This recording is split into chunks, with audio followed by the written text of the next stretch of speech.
नमस्कार मित्रों, मनोविज्ञान की कक्षा में आपका एक बार पुनः स्वागत है। जैसे कि हमने मनोविज्ञान के बारे में छोटी-मोटी परिभाषाएं पढ़ ली थी और परिभाषाओं के अंतर्गत हमने देखा था कि इसमें जैसे क्रो एंड क्रो ने कहा था कि शिक्षा मनोविज्ञान व्यक्ति के जन्म से लेकर वृद्धावस्था तक सीखने के अनुभवों का वर्णन है।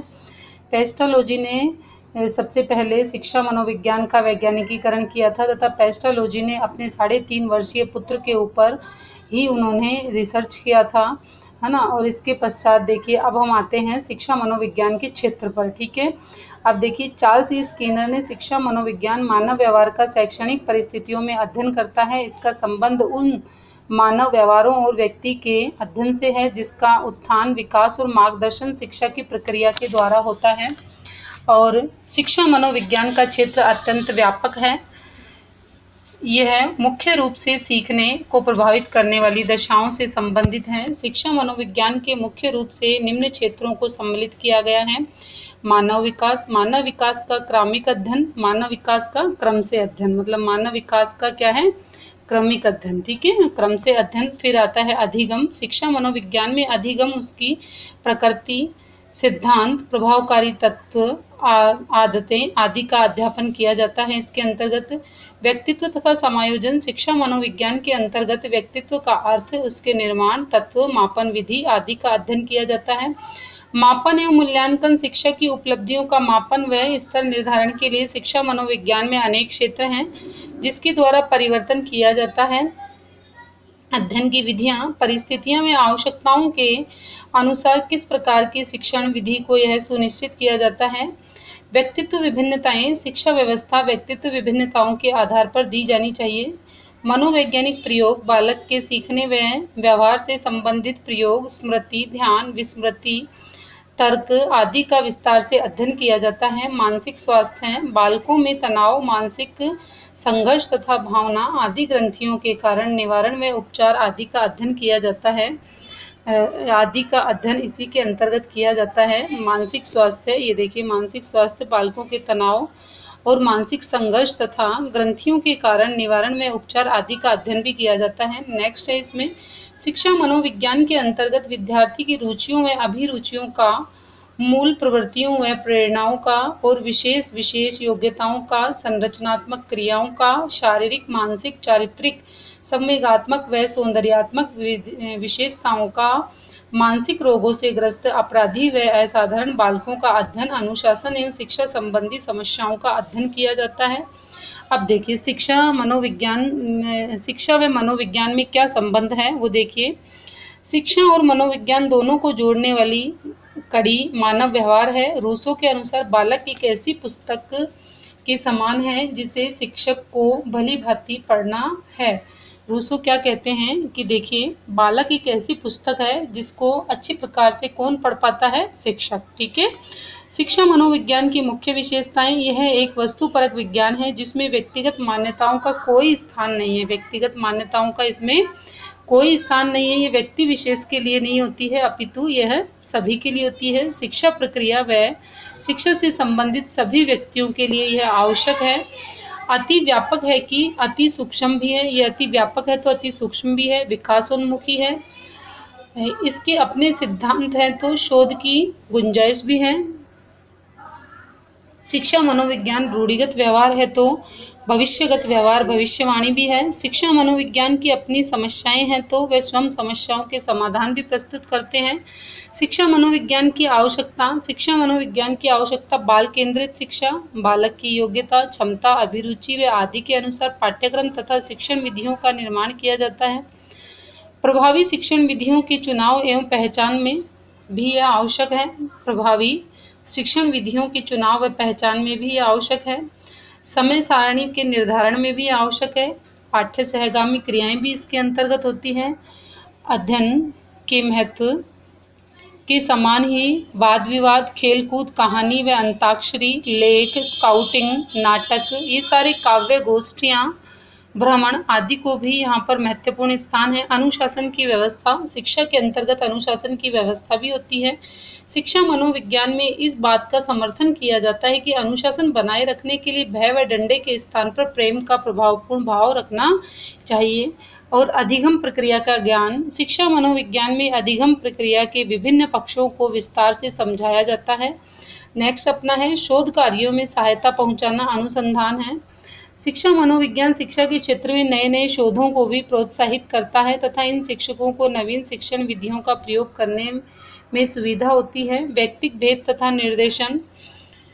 शिक्षा मनोविज्ञान छात्र छात्राओं की व्यक्तिक विभिन्नताओं को समझाते हुए उन्हें शिक्षा देता है तथा उसका मार्ग निर्देशित करता है, और इसने बुद्धि प्रामाणिकता मापने के कार्य को सुगम बना दिया है। मापन एवं मूल्यांकन, इसके माध्यम से बालक की योग्यताओं मापन एवं मूल्यांकन ज्ञात किया जाता है। इसके फलस्वरूप अपव्यय व अवरोध की समस्या का निराकरण भी किया जाता है।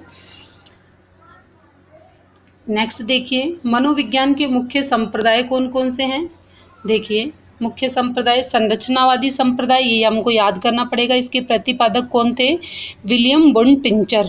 कौन थे? William Wundt tincture. ठीक है, इनको हमको याद करना पड़ेगा, है ना, ये परीक्षा में पूछ लिया जाता है इस तरह से।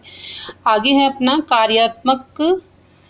कार्यात्मवादी संप्रदाय, इसके प्रतिपादक कौन है? William James. संयुक्त राष्ट्र अमेरिका में मनोवैज्ञानिक के जनक थे ये। कार्यात्मक संप्रदाय संरचनावाद की अपेक्षा अधिक वैज्ञानिक और अधिक व्यावहारिक है। यह अधिक वैज्ञानिक और अधिक व्यावहारिक है। प्रकार्यवाद संप्रदाय, इसके प्रतिपादक है एंजिल वर्डीवी, और व्यवहारवादी संप्रदाय प्रतिपादक है इसके जॉन बॉट्स वाटरसन व सिद्धांत रूपी रूसी मनोवैज्ञानिक इवान पावलोव की जांच परिणामों पर आधारित है। चिरसम्मत अनुकूलन सिद्धांत, इसके प्रतिपादक है इवान पावलोव।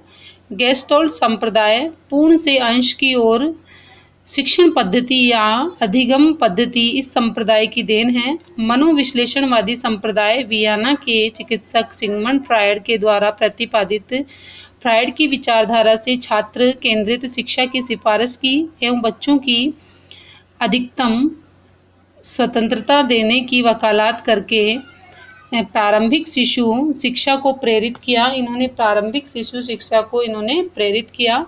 और नेक्स्ट है अपने प्रेरकीय संप्रदाय, इसके जन्मदाता हैं विलियम मैकडूगल। मैकडूगल की विचारधाराओं में आत्मसम्मान को विशेष महत्व दिया गया।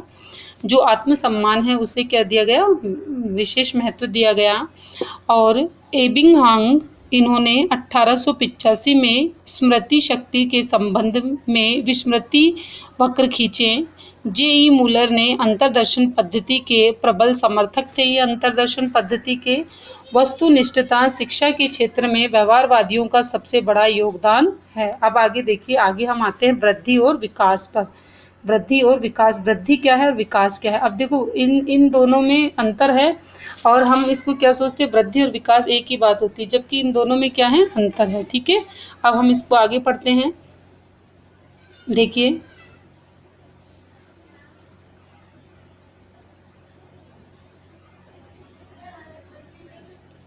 अध्यापक को बालक की अभिवृद्धि एवं उसके साथ होने वाली विभिन्न प्रक्रियाओं के विकास एवं उसकी विशेषता का ज्ञान होना आवश्यक है।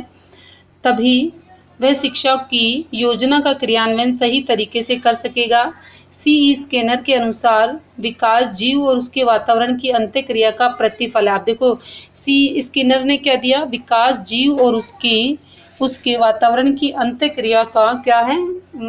अंत्यक्रिया का प्रतिफल है। अंत्यक्रिया का प्रतिफल है। हारलॉक के अनुसार इन्होंने अभिवृद्धि को मात्रात्मक परिवर्तन तथा विकास को गुणात्मक परिवर्तन माना है। अभिवृद्धि को क्या क्या माना है? मात्रात्मक और गुणात्मक परिवर्तन माना है। ऐसे ही अभिवृद्धि, अब अभिवृद्धि देखिए क्या है? अभिवृद्धि विवृद्धि शब्द का प्रयोग सामान्यतः शरीर और उसके अंगों के भार तथा आकार में वृद्धि के लिए किया जाता है। इस वृद्धि को नापा और तोला जा सकता है। विकास का संबंध अभिवृद्धि से आवश्यक होता है, पर यह शरीर के विभिन्न अंगों में होने वाले परिवर्तनों को विशेष रूप से व्यक्त करता है। उदाहरणार्थ, बालक की हड्डियां आकार में बढ़ती है, यह भी बालक की अभिवृद्धि है, किंतु हड्डियां कड़ी हो जाने के कारण उसके स्वरूप में जो परिवर्तन आता है, ये क्या किसको दर्शाता है? विकास को दर्शाता है। ठीक है, अब देखो एक बार इसको अभिवृद्धि को दोबारा पढ़िए। अभिवृद्धि या विवृद्धि शब्द का प्रयोग सामान्यतः शरीर और उसके अंगों के भार तथा आकार में वृद्धि के लिए किया जाता है और इस वृद्धि को नापा व तोला जा सकता है। विकास का संबंध अभिवृद्धि से अवश्य होता है, पर यह शरीर के अंगों से होने वाले परिवर्तनों को विशेष रूप से व्यक्त करता है ना। ये परिवर्तनों को व्यक्त करता है और ये शरीर में आंतरिक जो वृद्धि होती है उसको व्यक्त करता है। देखो, विकास शारीरिक अवयवों की कार्यकुशलता की ओर संकेत करता है। विकास एक बहुमुखी प्रक्रिया है जिसमें शारीरिक विकास के अतिरिक्त सामाजिक, मानसिक और संवेगात्मक अवस्था में होने वाले परिवर्तनों को भी शामिल किया जाता है। देखो, विकास एक बहुमुखी प्रक्रिया है जिसमें शारीरिक, मानसिक और सामाजिक विकास को शामिल किया जाता है। अभिवृद्धि या विवृद्धि को मापा जा सकता है, किंतु विकास व्यक्ति की क्रियाओं में निरंतर होने वाले परिवर्तन से ही देखा जाता है। देखो, अभिवृद्धि को हम माप सकते हैं, लेकिन जो विकास है उसको मापा नहीं जा सकता। व्यक्ति के द्वारा किए गए कार्यों में परिवर्तन इत्यादि के द्वारा उसको देख सकते हैं हम, न कि उसको हम माप सकते हैं। उसे मापा नहीं जा सकता। ठीक है, हम नेक्स्ट चलते हैं अपन अपने अगले टॉपिक पर। ये देखिए, अभिवृद्धि और विकास में अंतर। देखो, बहुत अच्छा क्वेश्चन है। अभिवृद्धि और विकास में अंतर, इसमें से एक ना एक क्वेश्चन हर बार पूछते हैं और कंफ्यूजन के कारण जवाब नहीं दे पाते। ठीक है, अब देखते हैं हम इसको बहुत अच्छे से समझते हुए हम इसको अध्ययन करते हैं अच्छे से प्रॉपर वे में। देखिए, अभिवृद्धि का स्वरूप कैसा होता है? बाह्य। अभिवृद्धि का स्वरूप कैसा होता है? बाह्य। जबकि विकास का स्वरूप कैसा होता है? आंतरिक। ठीक है, अभी अपन ने पीछे भी पढ़ा है ये, है ना। ऐसे ही अभिवृद्धि का प्रयोग संकुचित अर्थ में किया जाता है, जबकि विकास का प्रयोग व्यापक अर्थ में होता है। ऐसे ही अभिवृद्धि कुछ समय के बाद रुक जाती है, जबकि विकास जीवन पर्यंत चलता रहता है। ठीक है, अभिवृद्धि की कोई निश्चित दिशा नहीं होती, जबकि विकास एक निश्चित दिशा में ही होता है। अभिवृद्धि का कोई निश्चित क्रम नहीं होता और विकास एक निश्चित क्रम में होता है। अभिवृद्धि का कोई लक्ष्य नहीं होता, जबकि विकास का कोई लक्ष्य अवश्य होता है। अभिवृद्धि को सीधे मापा जा सकता है, जबकि विकास को सीधे मापना संभव नहीं है, जैसे कि बुद्धि। ठीक है, अब देखिए, उदाहरणार्थ ऊंचाई और भार को सीधे मापा जा सकता है ना, लेकिन विकास को सीधे नहीं मापा जा सकता है। आप देखिए, अभिवृद्धि के सिद्धांत क्या क्या है। ठीक है, अब अपन अभिवृद्धि के सिद्धांतों का अध्ययन करते हैं। अभिवृद्धि के सिद्धांत। बालक का विकास कुछ सिद्धांतों के अनुसार होता है। ये सिद्धांत विकास के सिद्धांत कहलाते हैं। निरंतर विकास का सिद्धांत। देखो, मानव विकास एक सतत प्रक्रिया है जो आजीवन चलती रहती है। विकास की यह गति कभी भी तीव्र और कभी मंद होती है। प्रथम 3 वर्ष में बालक के विकास की प्रक्रिया तीव्र रहती है और इसके बाद क्या हो जाती है? मंद हो जाती है। पहले जो शुरू के जो 3 वर्ष होते हैं उसमें बालक का विकास बहुत तेजी से होता है। ठीक है, और बाद में धीरे हो जाती है और बालक निरंतर अधिगम प्रक्रिया के द्वारा धीरे धीरे करके सीखता रहता है। अधिगम प्रक्रिया के द्वारा अर्थात जैसे जैसा देखता है वैसा वैसा वो सीखता जाता है। देखो, विभिन्न गति का सिद्धांत। विभिन्न व्यक्ति के विकास की गति भिन्न भिन्न होती है। उदाहरणार्थ, जो बालक जन्म के समय लंबा होता है वह बड़ा होने पर भी लंबा ही रहता है और जो छोटा होता है वो साधारणतः छोटा ही होता है। लगभग 6 वर्ष की आयु में बालक के मस्तिष्क में पूर्ण वृद्धि हो जाती है तथा सृजनात्मक कल्पना का विकास बाल्यावस्था में तीव्र गति से आरंभ होता है और किशोरावस्था में पूर्ण हो जाता है। सामान्यतः बुद्धि पूर्ण रूप से 15 वर्ष की अवस्था में विकसित हो पाती है। विकास की दिशा का सिद्धांत। इस सिद्धांत के अनुसार शिशु के शरीर का विकास एक निश्चित दिशा में होता है। यह विकास सदैव सिर से पैर की दिशा में होता है और इस सिद्धांत को ध्यान में रखते हुए शिशु के शिक्षण में लिखने की अपेक्षा याद करने पर अधिक बल दिया जाता है, क्योंकि सिर का पहले विकास होने से बालक को याद करने की शक्ति तीव्र होती है। विकास क्रम का सिद्धांत। विकास क्रम के सिद्धांत में देखो क्या है। इस सिद्धांत में के अनुसार बालक का गामक या गति संबंधी और भाषा संबंधी विकास एक ही क्रम में होता है। शिक्षक को चाहिए कि वह विषय वस्तु को क्रमानुसार प्रस्तुत करे। पहले सरल और फिर कठिन विषय वस्तु बालकों के सामने रखे। छोटे बालकों को छोटे छोटे वाक्यों के द्वारा शिक्षण दिया जाए। छोटे जो बच्चे होते हैं उन्हें छोटे छोटे वाक्यों के द्वारा शिक्षण दिया जाना चाहिए। ऐसा नहीं है कि एक बार में हम बच्चों को बहुत बड़ा काम दे दें कि बच्चा पहले ही डर जाए और उस कार्य को कर ही नहीं पाए, है ना। एकीकरण का सिद्धांत। एकीकरण के सिद्धांत में इस सिद्धांत के अनुसार पहले बालक संपूर्ण अंग को और फिर अंग के भागों को चलाने की प्रक्रिया करता है। इसके बाद वह उन भागों के एकीकरण करने का प्रयास करता है। विषय वस्तु का पहले विश्लेषण और उसके बाद में संश्लेषण की प्रक्रिया के द्वारा बालकों के सामने प्रस्तुत किया जाना चाहिए। शिक्षक को पहले पूर्ण से अंश व अंश से पूर्ण के सिद्धांत को अपनाना चाहिए। परस्पर संबंध का सिद्धांत। परस्पर संबंध का सिद्धांत क्या है? इस सिद्धांत के अनुसार बालक के शारीरिक, मानसिक और संवेगात्मक आदि पहलुओं का विकास होता है। ठीक है। और शारीरिक विकास के साथ साथ बालक की रुचियों, ध्यान के केंद्रीकरण और व्यवहार में भी परिवर्तन होना चाहिए। शिक्षा बालक की रुचि के अनुसार होनी चाहिए। समान प्रतिमानों का सिद्धांत। मानव जाति के शिशुओं का विकास समान प्रकार से होता है। समान प्रकार से होता है। उसके विकास का प्रतिमान एक ही होता है। सामान्य से विशिष्ट प्रक्रियाओं का सिद्धांत। इस सिद्धांत को ध्यान रखते हुए सामान्य से विशिष्ट की ओर के सिद्धांत को शिक्षण में अपनाया जाता है। बालक को पहले विषय में संबंधित सामान्य बातों का ज्ञान दिया जाता है, परंतु उससे संबंधित विशिष्ट बातें बताई जाती हैं। इस प्रकार उससे यह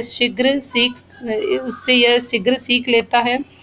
वंशानुक्रम व वातावरण की अंत्यक्रिया का सिद्धांत। माता पिता और अध्यापक वंशानुक्रम को नियंत्रित नहीं कर सकते, लेकिन वे बालक को ऐसा वातावरण प्रदान अवश्य कर सकते हैं जिसमें उसे सही दिशा का विकास हो सके, है ना। तो इस तरह से हमने अभी किसके सिद्धांत पढ़े? अभिवृद्धि के सिद्धांत पढ़े। इनको एक बार वापस से हम रिवाइज कर लेते हैं। देखिए, सबसे पहला था निरंतर विकास का सिद्धांत, मतलब ये गति निरंतर चलती रहती है और 3 वर्ष तक ज़्यादा तेजी से चलती है। विभिन्न गति का सिद्धांत, जैसे लंबा होना, बड़ा होना, हड्डियों का बढ़ना, है ना, और किशोरावस्था में शारीरिक परिवर्तन आना, तो विकास में चला जाएगा ना। विकास की दिशा का सिद्धांत। इस सिद्धांत के अनुसार शिशु के शरीर का विकास एक निश्चित दिशा में होता है। ठीक है। और विकास क्रम का सिद्धांत। इसमें बालक की गामक या गति संबंधी क्रियाओं का भाषा संबंधी विकास एवं कम से कम होता है। शिक्षक को चाहिए कि विषय वस्तु को क्रमानुसार प्रस्तुत करे और फिर सरल और कठिन का प्रतिपादन करे, है ना। और इसी प्रकार से एकीकरण का सिद्धांत। एकीकरण के सिद्धांत के अनुसार विषय वस्तु का पहले विश्लेषण, उसके बाद संश्लेषण और क्रिया के द्वारा बालकों में समान वस्तु प्रस्तुत की जानी चाहिए। शिक्षक को पहले पूर्ण से अंश और अंश से पूर्ण के सिद्धांत को अपनाना चाहिए।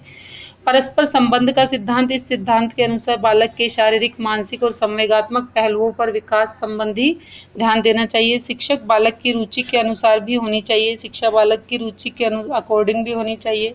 समान प्रतिमान का सिद्धांत। मानव जाति के शिशुओं का विकास समान प्रकार से होता है, क्योंकि उसके विकास का प्रतिमान एक होता है। और सामान्य से विशिष्ट प्रक्रियाओं का सिद्धांत भी है, मतलब बच्चे को पहले साधारण बातें बताई जानी चाहिए, फिर विशेष बातों पर ध्यान दिया जाना चाहिए। वंशानुक्रम व वातावरण की अंत्यक्रिया का सिद्धांत। माता पिता और अध्यापक वंशानुक्रम को नियंत्रित नहीं कर सकते, लेकिन बालक को ऐसा वातावरण अवश्य प्रदान कर सकते हैं जिससे वे सही दिशा में विकास हो सके। तो इस तरह से आज हमने अभिवृद्धि के सिद्धांतों का अध्ययन किया है, फिर इसके शारीरिक विकास चक्र भी देखेंगे हम। ठीक है, तब तक के लिए नमस्कार। यदि आपको मेरे द्वारा दी गई जानकारी अच्छी लगी तो आप मेरे चैनल को लाइक, शेयर और सब्सक्राइब करें, अपने मित्रों के साथ बांटें। जय हिंद, जय भारत, नमस्कार।